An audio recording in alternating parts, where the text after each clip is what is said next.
quais fatores que influenciaram essa alta, Yuri? Aí falando de 24, né? Então, considerando que estamos no início de 25, ainda em janeiro, e aí nesse contexto, com a eleição do Trump, o que mais contribuiu para essa alta no ano passado? Sim, uma das principais é a economia americana, muito aquecida ainda, né? Uhum. Então, até falam que existe uma excepcionalidade, né? Enquanto a maioria, por exemplo, Europa, até Brasil aqui, né? As coisas não vão andando muito bem. Estados Unidos está a todo vapor. Pujante, né? Isso, uma economia pujante, muito forte, Uhum. produzindo muito, gerando muito emprego ainda. E o principal disso, com uma inflação ainda controlada. Uhum. De certa forma, né, dentro ali de um patamar bastante saudável. E isso, querendo ou não, atrai muitos investimentos. Então você tem um fluxo de dólar muito grande entrando na economia americana, e para isso, o investidor que quer entrar, ele tem que comprar dólar. Uhum. Ele vende uma moeda local e compra dólar, né? Esse aumento de demanda faz com que o dólar se fortaleça. Uhum. Essa questão, os juros tem uma parcela também importante, eu acredito, né, Yuri? E aí outro contexto que é interessante a gente fazer, tá, pessoal? 24 foi um ano em que os Estados Unidos iniciou ali seus cortes de taxa, né? Então, enquanto que aqui no Brasil a gente viu taxa Selic voltando a subir, Estados Unidos e zona do euro, que eu sempre acho relevante trazer também, com cortes, né? Iniciando cortes nas taxas que permaneceram altas, enquanto que a nossa taxa Selic caía, né? E aí virou, né? O dólar e euro passam a cair e a Selic, as taxas de juros nos Estados Unidos e Europa começam a cair, enquanto que Selic volta a subir. A questão do fluxo, quando você fala que é necessário comprar o dólar, né, para se investir, essa questão de fluxo tem a ver também, né, do dólar que sai do Brasil depreciando o real, né, frente à moeda. É assim, que até num cenário onde a nossa bolsa, né, lateralizada, existe muita incerteza em relação ao Brasil. Então, o investidor, principalmente institucional, o investidor internacional, né? E quando eu falo de institucional, a gente se refere a bancos, a fundos de investimento, né? Essas instituições que movimentam muito dinheiro. Então, eles observam, né, um risco dentro do Brasil, né? Até como você comentou, nossa taxa de juros subindo, nossa inflação fora da meta. E aí Brasil meio que continuar ali falando mais do mesmo, mas aí é risco fiscal, né? A questão política acaba pegando também, né? Sim, o endividamento público nas alturas, né? A gente está beirando 80% do PIB, com projeções de se chegar a 85% dentro desse ano. E imagina isso, né, ainda uma dívida que está sendo emitida a 15%, a IPCA mais 7,5%. É difícil. Então, é difícil. Assim, isso levanta muita incerteza, né? Que como que o país vai aguentar manter uma dívida tão cara? Então, essa incerteza, né, afeta muito a nossa bolsa. Também a confiança do investidor acaba caindo muito. E ele começa a desmontar suas posições em Brasil. Então, tanto renda fixa quanto bolsa, essas instituições começam a vender os ativos que eles têm, liquidam tudo e começam a sair do país. E para sair do país, eles têm que comprar o dólar de volta. Então, até uma coisa que a gente sempre comenta muito, né, é que muitas vezes a gente tem a percepção que é o dólar que está disparando. Só que, na verdade, assim, existe sim uma valorização do dólar. Até se a gente olhar o DXY, que é um índice que ele mede ali a força do dólar contra uma cesta de moedas. A gente vê que o DXY, sim, subiu, mas não na mesma proporção do dólar frente ao real. Dentro do DXY, né, que o DXY ele só tem moeda de país emergente ou tem país já de moeda forte também?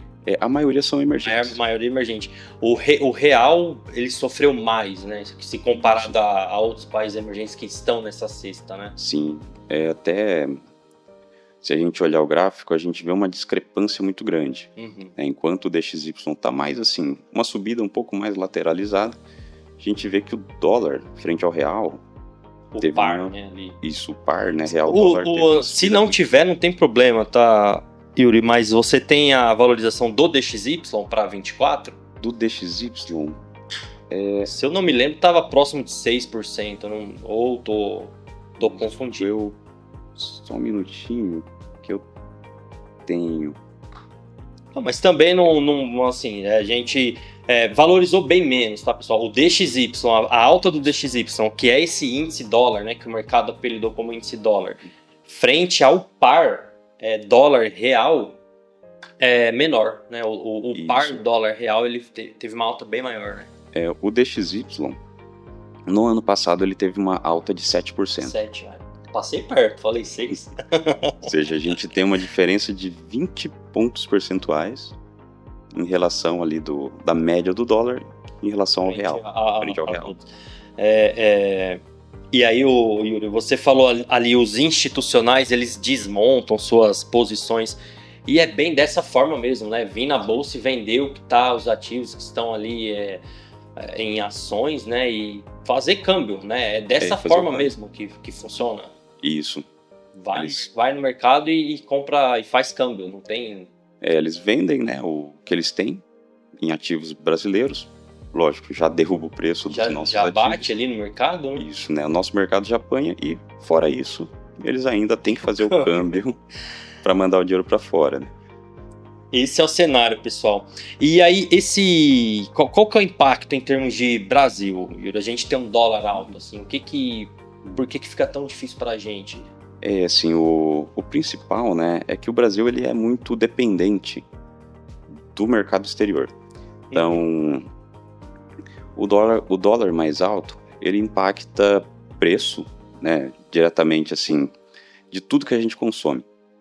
Até teve um estudo que saiu recentemente ali da Fundação Getúlio Vargas, onde eles estimam um impacto direto de 18%, né, da variação do dólar sobre o nosso consumo. Então, se o dólar sobe, um exemplo, né, a maior parte do trigo consumido no Brasil é importado. O diesel é importado. E um diesel mais caro já vai refletir no preço de frete, Tudo sobe, né? Tudo sobe. Fica mais difícil o consumo aqui pra gente, né? Isso. Tá.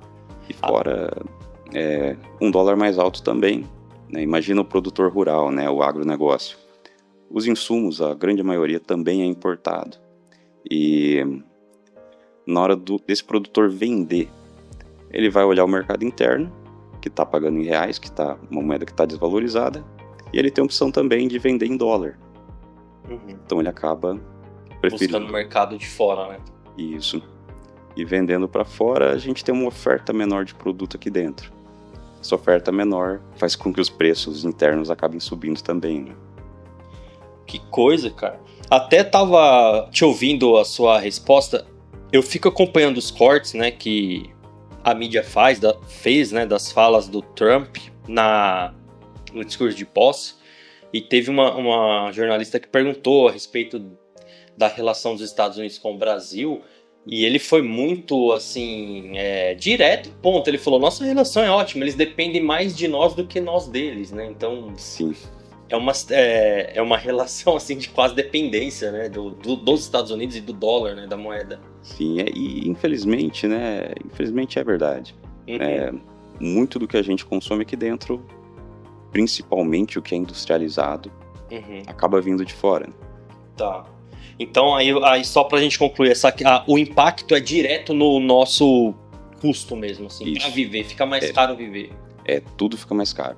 Assim, o impacto é direto no bolso. Né? A gente vai sentir isso na hora de pôr alimento na mesa, na hora de sair, né? Em tudo, praticamente. Em tudo. Eu costumo falar aqui, Yuri, o meu benchmark é o café. Quando eu vou no mercado e eu vejo que o café tá acima ali de 24, 25 reais, eu falo, o cara tá caro viver. Sim. Aí quando volta ali para 22, 21, 21,90, fala, bom, tá estabilizando aqui os preços. Porque é direto, né, a relação, não tem como. Tá, e aí na questão da inflação, Yuri, puxa também, quando o dólar essa alta, puxa a nossa inflação? Ah, com certeza. E será que também esse é o reflexo na taxa Selic tá subindo de novo? Sim, com certeza. Como que é essa mecânica aí? Porque a inflação, né, basicamente é um aumento contínuo dos preços, né? Então, se o dólar sobe, ele acaba puxando o preço de tudo para cima. Então, o nosso salário, nosso poder de compra acaba diminuindo, que é o que traduz, né, a questão da inflação. E a inflação, né, o instrumento que o nosso Banco Central tem para controle dela são os juros. Tá. Então, uma inflação mais alta faz com que o Banco Central seja obrigado a aumentar a taxa de juros e isso acaba virando até uma bola de neve. Você tem juro alto, para o empresário tomar crédito fica mais caro também. Então, nossa economia começa a andar mais devagar.